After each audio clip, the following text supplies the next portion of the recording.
Everyone has a joke about what's actually inside this can. Mystery meat, pink slime, scraps nobody wants. I've heard all of them.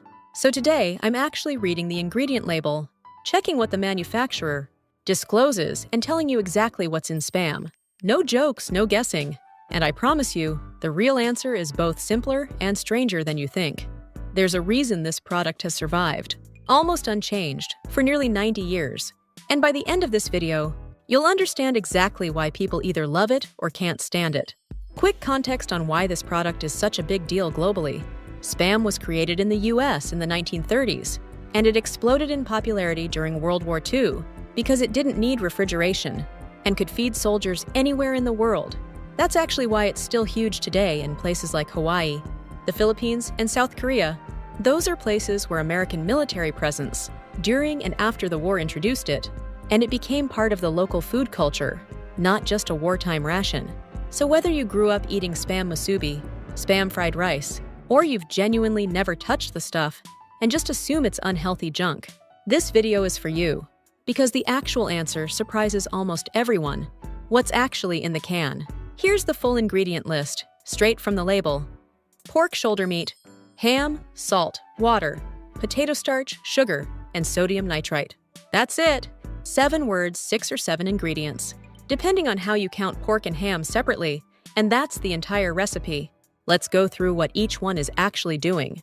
Pork shoulder and ham, this is the actual meat ground and mixed together. Pork shoulder isn't a scrap cut either. It's the same cut, used to make pulled pork and many sausages, because it has a good ratio of meat to fat. Water helps bind the mixture and keep it moist during the vacuum sealing and cooking process. Salt, flavor, and it also helps with preservation. Sugar, a small amount for flavor balance. Not a sugary product by any means. Potato starch added mainly for texture, to absorb some of the natural gelatin that forms as the meat cooks in the can. Sodium nitrite, this is the one people always ask about. It's a preservative used in almost all cured and canned meats, ham, bacon, hot dogs, and its job is to prevent bacterial growth and help the meat keep its color. That's the whole formula. No filler, no mystery ingredient, no mechanically reclaimed animal byproducts in the classic version. Just meat, basic seasoning, and 1 preservative. So the ingredient list itself isn't scary. It's actually shorter than most sandwich bread. But that doesn't mean the story ends there. Because the bigger question people actually mean when they ask, what's really in Spam isn't the ingredient list, it's how it's made. And whether it's actually as unhealthy as its reputation suggests. Let's get into both. How it's actually made. The process is honestly pretty unglamorous compared to the myths. The ground pork and ham are mixed with the other ingredients for about 20 minutes, until it forms a smooth, even mixture.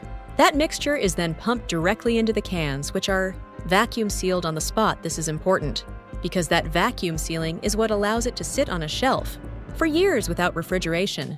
The sealed cans are then cooked, which is actually when the meat fully cooks for the first time, right inside the can. After that, they're cooled for a few hours and labeled. There's no separate cooking, then canning step that can basically act as the cooking vessel. That's also why the texture is so uniform. It's essentially a very finely ground, gently cooked meatloaf that sets inside its own container. So the mystery meat reputation mostly comes from texture and appearance, not from the actual ingredients, which, again, are fully disclosed and honestly pretty basic. Is it actually unhealthy? Now, the honest nutritional picture. Spam is a processed, high-fat, high-sodium canned meat. A standard serving has a meaningful amount of saturated fat and sodium, so it's not something nutritionists would recommend eating daily as a main protein source. In that sense, its reputation as not a health food is fair. But, and this is the part that surprises people, it's not the chemical-laden mystery product the jokes suggest.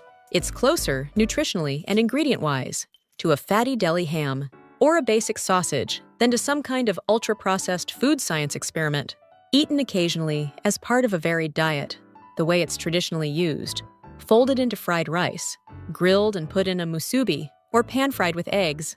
It's not fundamentally different from other cured processed meats. Most people already eat without a second thought. So the real answer isn't, it's secretly terrible, or it's secretly healthy. It's exactly what the label says it is. And like most processed meats, moderation is the actual takeaway, not fear. So to wrap this up, Spam is made from just a handful of ingredients: pork shoulder, ham, water, salt, sugar, potato starch, and a preservative called sodium nitrite.